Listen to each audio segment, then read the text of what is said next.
Buhat malala si Justin Brownlee sa Gilas. Showtime si JB slam dunk. At Kai Sotto nang gigil sa kalaban. Frustrated ang Gilas big man.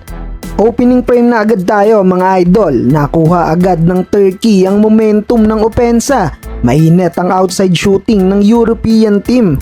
Early minute nakakasabay pa sa opensa ang Gilas. Pero dahil sa mainit na outside shooting pa rin ng home team, napanghawakan nila ang kalamangan.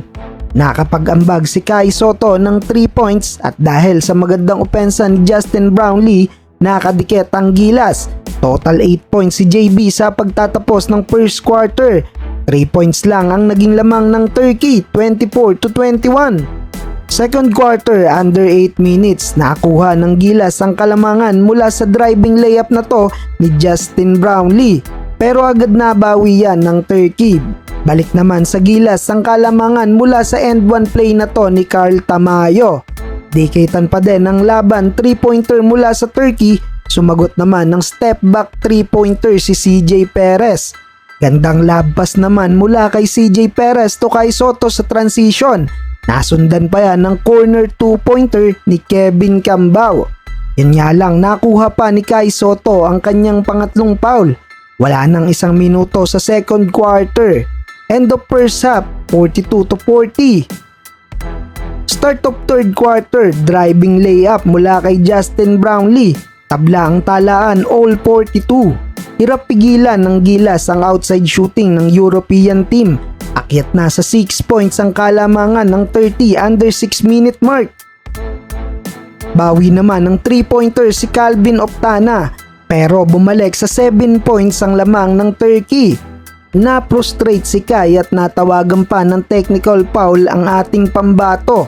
5 straight points ang ginawa ng Gilas. Chris Newsome 3-pointer and Junmar Pajardo tumatrabaho sa ilalim. Mukhang nagiging pabor ang tawagan ng mga referee sa Turkey at hindi naman makakuha ng foul ang Gilas.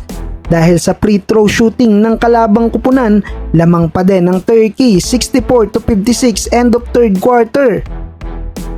Start to fourth and final quarter, unti-unting naibaba ng Gilas ang kalamangan ng Turkey.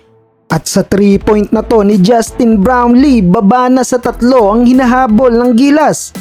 Nakapag-run ng home team at under 5 minute, umabot na sa double-digit lead ng lamang ng Turkey. Hindi mapigilan ng Gilas ang 3-point shooting ng kalabang kupunan.